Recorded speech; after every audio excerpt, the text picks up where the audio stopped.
वागीशाद्या सुमनसः सर्वार्थानामुपक्रमे यन्नत्वा कृतकृत्या स्युः तन्नमामि गजाननम्। शरदिन्दुविकासमन्दहासां स्फुरदिन्दीवरलोचनाभिरामाम् अरविन्दसमानसुन्दरास्याम् अरविन्दासनसुन्दरीमुपासे। शरदिन्दुसुन्दररुचिश्चेतसि सा मे गिरां देवी अपहृत्य तमः सततमर्थानखिलान् प्रकाशयतु। श्रुतिस्मृतिपुराणानामालयं करुणालयं नमामि भगवत्पादशङ्करं लोकशङ्करं। व्यासाय विष्णुरूपाय व्यासरूपाय विष्णवे नमो वै ब्रह्मनिधये वासिष्ठाय नमो नमः। वाल्मीकिर्मुनिसिंहस्य कवितावनचारिणः शृण्वन् रामकथानादं को न याति पराङ्गतिम्। यः पिबन् सततं रामचरितामृतसागरम् अतृप्तस्तं मुनिं वन्दे प्राचेतसमकल्मषम्। गोष्पदीकृतवाराशिं मशकीकृतराक्षसं रामायणमहामालारत्नं वन्दे नीलात्मजम्। यत्र यत्र रघुनाथकीर्तनं तत्र तत्र कृतमस्तकाञ्जलिं बाष्पवारि परिपूर्णलोचनं मारुतिं नमत राक्षसान्तकम्।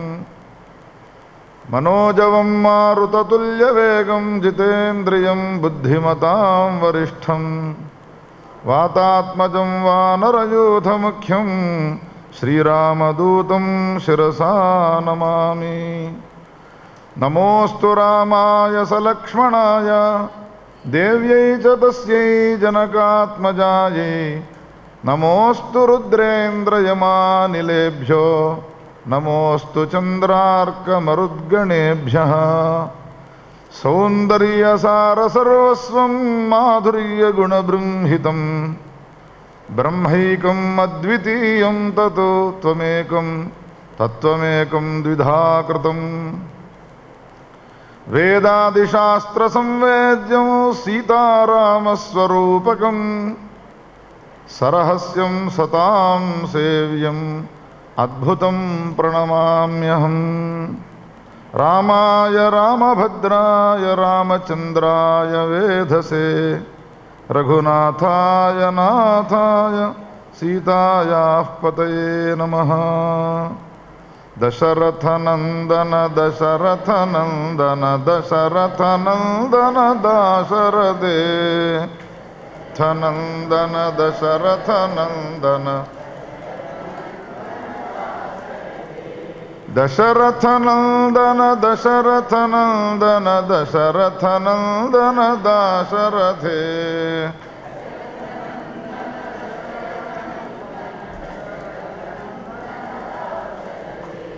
शंकर शिवा शंकर शिवा शिवा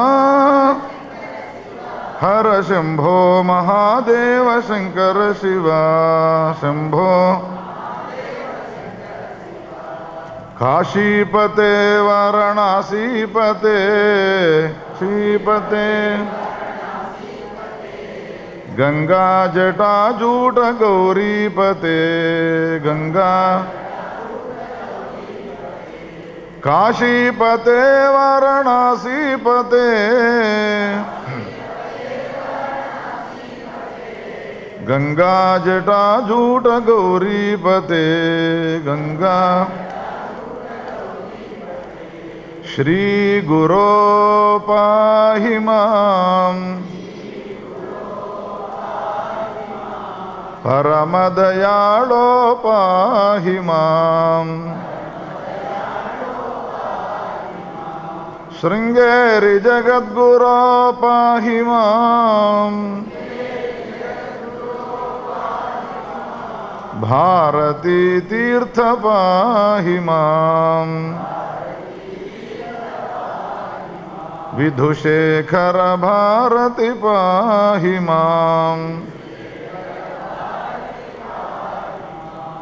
రాజా రామ్ జయ రాజా రామ్ రాజా రామ్ జయ సీతారాం రాజా రామ్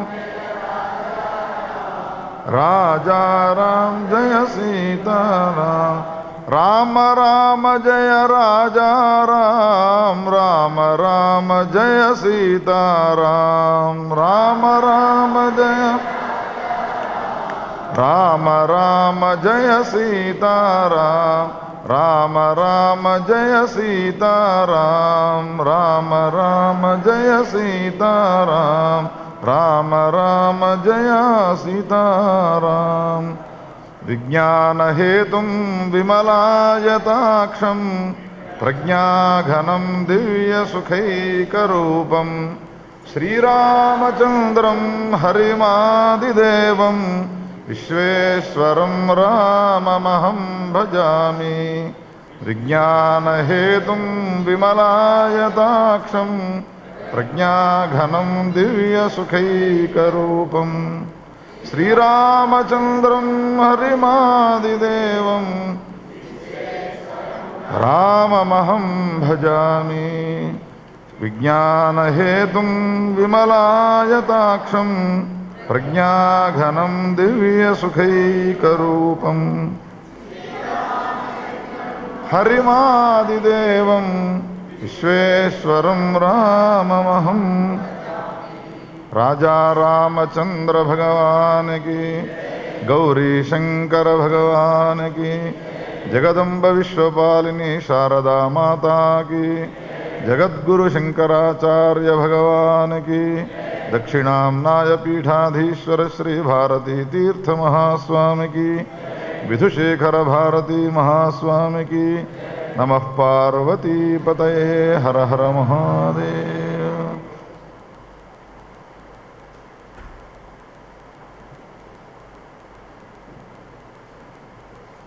అతస్తం భజ భావేన తస్యైవ చరితం శృణు యదన్యత్ వర్ణయాన్యగ్రే మహామంగళకారకం.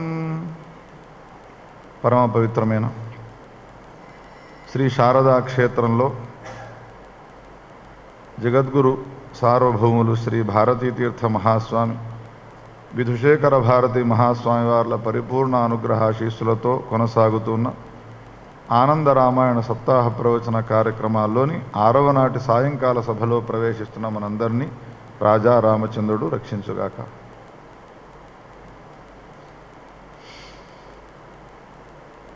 అనంత బ్రహ్మాండాల్లో సౌందర్యం అనేటువంటిది ఎక్కడైనా ఉన్నదా అని ప్రశ్న వేస్తే అది కేవలం రామచంద్రునిలో మాత్రమే ఉన్నది అని సమాధానం చెప్పవచ్చును. సుందరమైనటువంటి రూపం గలవాడు ఎవరయ్యా అని అడిగితే మన్మధుడు అని అంటారు. ఆ పిల్లవాడు ఎట్లా ఉన్నాడు అనంటే మన్మధునితో సమానంగా ఉన్నాడు, అంత సుందరంగా ఉన్నాడు అని అంటారు. కానీ ఒక్క మన్మధుడు కాదు, కోటాను కోట్ల మన్మధులు ఒక్కచోటికి చేరిస్తే వాడు రామచంద్రుడైనాడు. కేవలం ఒక సౌందర్యం ఉన్నంత మాత్రాన సరిపోదు. సౌందర్యం ఉన్నటువంటి వాళ్లకు అహంకారం బాగా ఉంటుంది. నాతో సమానమైన సుందరాకారుడు ఎవడున్నాడు అని అహంకారం బాగా ఉంటుంది. దానితో పాటు మాధుర్యము కూడా ఉండాలి. మాటలో మాధుర్యము, ప్రవర్తనలో మాధుర్యము, అనుగ్రహించే విషయంలో మాధుర్యము. ఒకటేమిటి రెండేమిటి? మాధుర్యము అనంత బ్రహ్మాండాల్లో ఉన్నది ఒకచోటికి పోస్తే ఏమవుతుంది అనంటే అది రామచంద్రుడు అవుతాడు. ఏతావత సౌందర్య రససార సర్వస్సుడు శ్రీరామచంద్రుడైతే మాధుర్య రససార సర్వస్వము అది సీతామహాసాధ్వి. ఆయనలో మాధుర్యం అనేటువంటిది ఎక్కడి నుండి వస్తున్నది అంటే ఇంకో రకంగా చెప్పుకోవాలి అంటే సౌందర్యం అనేటువంటి ఒక సముద్రం సౌందర్యం అనేటువంటి సముద్రంలో ఆవిర్భవించినటువంటి తరంగమే మహానుభావుడైనటువంటి శ్రీరామచంద్రుడు. ఆ తరంగం ఎటువంటిదై ఉన్నది? ప్రకాశవంతమై ఉన్నది. అందులో ఉన్నటువంటి ప్రకాశం ఏది అంటే మాధుర్యము. మాధుర్యమే ప్రకాశముగా విరాజిల్లుతున్నది. ఆ మాధుర్యం ఏది? ఒక పండును ఆస్వాదిస్తాం మనం, చూస్తే పండులో మాధుర్యం ఏర్పడదు, అనుభవించినప్పుడు దీంట్లో మధురం ఉన్నది అని మనం గమనిస్తాం. మాధుర్యము పండును ఆశ్రయించి ఉండి ఎట్లా అయితే అనుభవైక వేద్యమై ఉంటుందో, మాధుర్య రససార సర్వస్వమైనటువంటి ఆ సీతా మహాసాధ్వి సౌందర్య రససార సర్వస్వుడైనటువంటి రామభద్రుని యందు అంతర్లీనమై ఉన్నది. అంతర్లీనమై ఉన్నది. అది కేవలం జగత్తు యొక్క సృష్టి అయ్యే సమయంలో మాత్రం, కార్యరూపాన్ని ధరించినప్పుడు మాత్రమే తెలుస్తుంది. ఈ మామిడి పండు తీయగా ఉన్నదా పుల్లగా ఉన్నదా అని శరీరంలో ఉన్న ఏ ఇంద్రియముల ద్వారా మనం చెప్పలేము. ఒకవేళ చెప్పవలసి వస్తే అది కేవలం మనం నాలుక పైన వేసుకున్నప్పుడు మాత్రమే. ఏతావత అనుభవైక వేద్యమై ఉంటుంది. పండులో ఉండేటువంటి ఏ మాధుర్యం ఉన్నదో ఆ మాధుర్యము పండును ఆశ్రయించున్నది.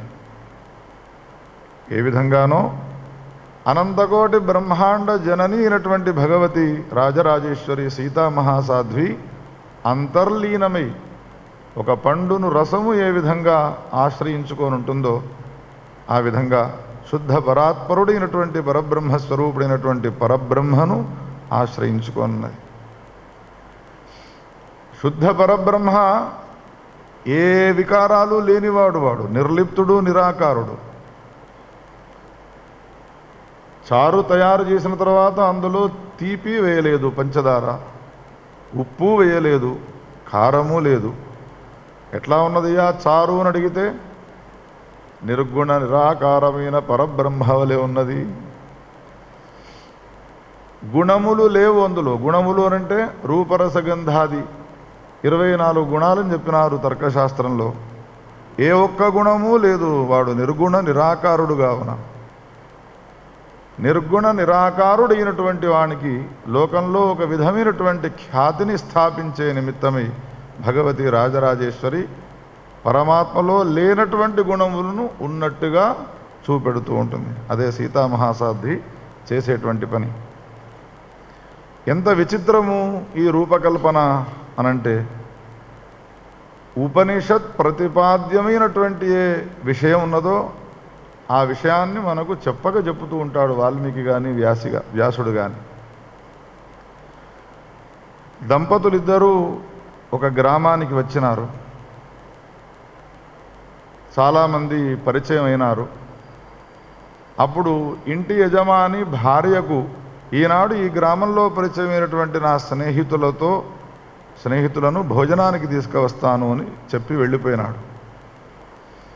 మధ్యాహ్నానికల్లా అన్నీ తయారు చేసి పెట్టాలి. అందుకని ఈ గృహిణి అన్ని వస్తువులను తెచ్చుకొని, కూరగాయలను దొరుకుని, వంటను తయారు చేసి, విస్తర్లు వేసి వచ్చేటువంటి వాళ్లకు భోజనానికి అన్ని సదుపాయాలు ఏర్పాటు చేసినది. వచ్చిన వాళ్ళు భోంచేసినారు.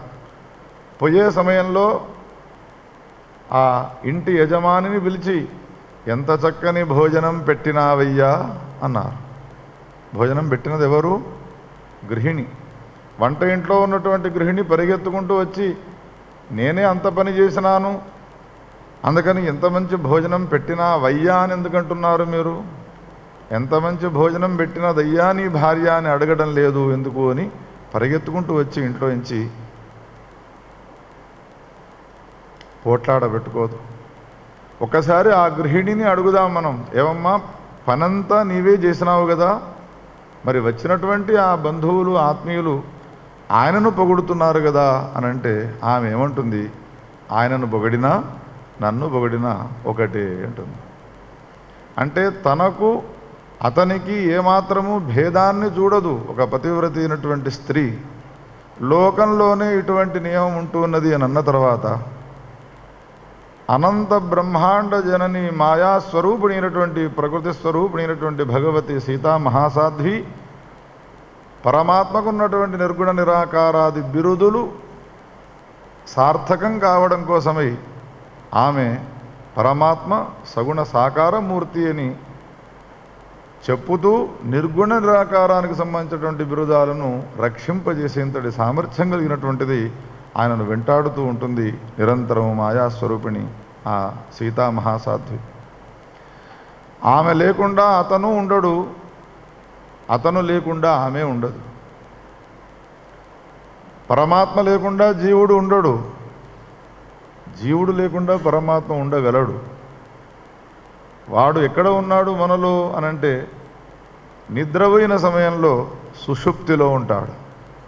సుషుప్తి అనే పదమునకు అర్థమేమిటి అనంటే నిద్ర పోయిన తర్వాత బయటి విషయములు మనకు తెలియకుండా ఉంటాయో, లోపల ఏ విధమైనటువంటి స్వప్నములు కలగకుండా ఉంటాయో, ఒక విధమైనటువంటి ఆనందానుభూతిని పొందుతూ ఉంటామో దాన్ని సుషుప్తి అనే పేరుతో పిలుస్తారు.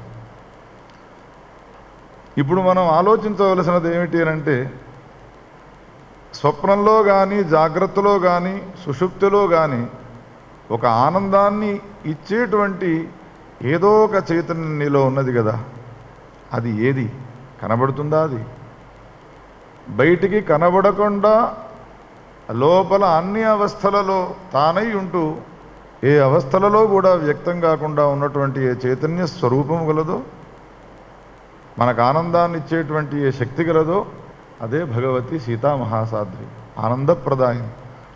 అందుకనే కథలు చెప్పే సమయంలో రామచంద్రుడు ఆదేశం జారీ చేస్తాడు లక్ష్మణస్వామికి, అశ్వమేధ యాగం చేయాలి అని అనుకుంటున్నానయ్యా, దేశ దేశాల్లో ఉన్నటువంటి సామంతులందరినీ పిలిచి వాళ్ళకు భోజనాలు పెట్టాలనుకుంటున్నానయ్యా అని సంకల్పం వాణిది. ఉపనిషత్తులు ఏం చెప్తున్నాయి పరమాత్మను గురించి అనంటే తదైక్షత బహుశ్యాం ప్రజాయేతి. సంకల్పం వాడిది. ఐక్షత అనే పదానికి సంకల్పం చేసినాడు పరమాత్మ. ఏమని సంకల్పం చేసినాడు? నేను ఒక్కడను అనేకం కావాలి అని అనుకుంటున్నాను. సంకల్పం చేసి కూర్చోవడం ఆయన వంతు, కానీ మిగతా కార్యాలన్నిటి కూడా నడపడము భగవతి రాజరాజేశ్వరి సీతామహాసాధ్వి మాయాస్వరూపిణి వంతు. లక్ష్మణస్వామికి చెప్తుంది, శత్రుఘ్నునికి చెబుతుంది, ఎవరెవరు ఏ ఏ కార్యాల్లో నియుక్తులు కావాలనో వాళ్ళందరినీ కూడా ఆయా కార్యాల్లో నియుక్తులను చేసి అయోధ్యలో జరిగినటువంటి కార్యక్రమము ఏదైనా సరే, అది యజ్ఞము కావచ్చును, అది దానము కావచ్చును, అది ఒక వ్రతము కావచ్చును, అది ఒక తీర్థయాత్ర కావచ్చును, చేస్తే ఆ విధంగా చేయాలి అనేటువంటి రీతిలో ఆ కార్యక్రమాన్నంతా కూడా నిర్వహిస్తుంది. సంకల్పం వాణిది, పరమాత్మది, నిర్వహించేదంతా ఈ భగవతి రాజరాజేశ్వరి ప్రకృతి స్వరూపిణి మాయాదేవి. అందుకని పదే పదే మనం ఒక మాట చెప్పుకుంటూ ఉన్నాము, ప్రకృతి స్వరూపిణి అయినటువంటి భగవతి సీతామహాసాధ్వితో కూడుకున్నటువంటి రామచంద్రునికి సంబంధించిన ఏ కథను మనం వింటూ ఉన్నామో, మనం రామాయణం వింటూ ఉన్నాము అని అనుకోకూడదు, ఉపనిషత్తులనే వింటున్నాము అని అనుకోవాలి. ఉపనిషత్తులు వినేటువంటి వాడుకు ప్రతిపాద్యుడైనటువంటి పరబ్రహ్మను తెలుసుకొని ఆ పరబ్రహ్మ బయట ఎక్కడనో లేడు, బ్రహ్మ అనే పదమునకు వృద్ధి గలవాడు అని అర్థము. ఆ వృద్ధి సర్వత్రా వ్యాపించి ఉన్నట్టుగా నాలో కూడా ఉన్నది అని, సర్వం బ్రహ్మమయం అని బ్రాహ్మీ స్థితి వానికి ఏ విధంగా ఏర్పడుతుందో రామాయణం వినేటువంటి వానికి కూడా రాముడే పరబ్రహ్మ అనే విషయం తెలుసుకుంటాడు. రామాయణమే ఉపనిషత్తులై కూర్చుంటాయి. వినేటువంటి శ్రోత రామాయణం వినగానే వాడు మహాజ్ఞాని అవుతాడు, మహాజ్ఞానినిగా మరల్చాలి అనేటువంటి ఒక ప్రయత్నాన్ని చేస్తాడు వాల్మీకి. అందుకని ఒక్కడైనటువంటి తాను అనేకముగా మారినాడు అని అన్న తర్వాత మట్టి ముద్ద ఒకటే ఉన్నది, అనేకముగా మారిపోయినది. దీపపు ప్రమిద వలె మారినది, ఆ మట్టి ముద్దనే కుండ వలె మారినది.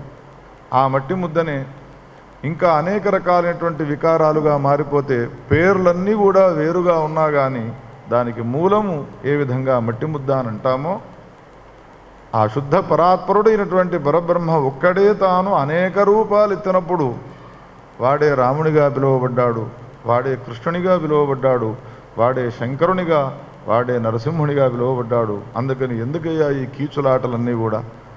ఎందుకు అనవసరంగా లేనటువంటి రాద్ధాంతాలు పెట్టుకుంటారు? ఎవడు కృష్ణుడో వాడు రాముడు, ఎవడు రాముడో వాడు కృష్ణుడు.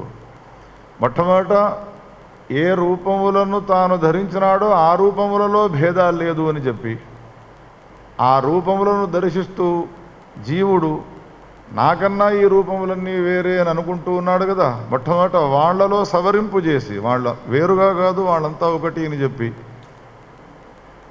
ఏ రూపాలను దర్శిస్తున్నటువంటి జీవుడవైన నీవున్నావు, నీవు కూడా ఆ అవతారాల కన్నా వేరు కాదు, నీది ఒక అవతారమే. నారాయణమూర్తి ఒక 10 అవతారాలు ఎత్తలేదు, 86 లక్షల జీవరాశుల యొక్క అవతారాలను ఎత్తినాడు. అందుకనే మార్కండేయ పురాణంలో స్పష్టంగా చెప్తాడు, విద్యా సమస్తాస్తవ దేవి భేదా స్త్రియ సమస్తా సకలా జగత్సు త్వయైకయా పూరితమంబయేత్ ఖాతే స్తుతి స్తవ్యపరా పరోక్తి. ఎన్ని విద్యలున్నాయో ఆ విద్యలన్నీ కూడా నీకు సంబంధించిన స్వరూపమే. ఎంతమంది స్త్రీలున్నారో ఈ బ్రహ్మాండాల్లో వాళ్ళంతా కూడా నీకు సంబంధించిన స్వరూపమే.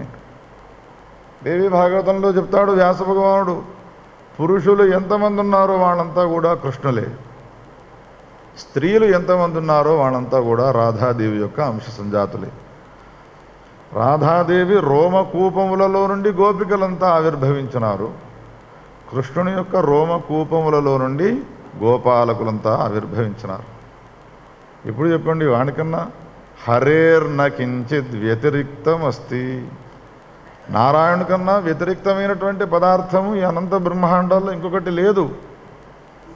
అందుకని వాల్మీకి ఆయన రచన చేసేటువంటి ఆ సంవిధానం ఎంత గొప్పగా ఉన్నది ఒకసారి ఆలోచించండి.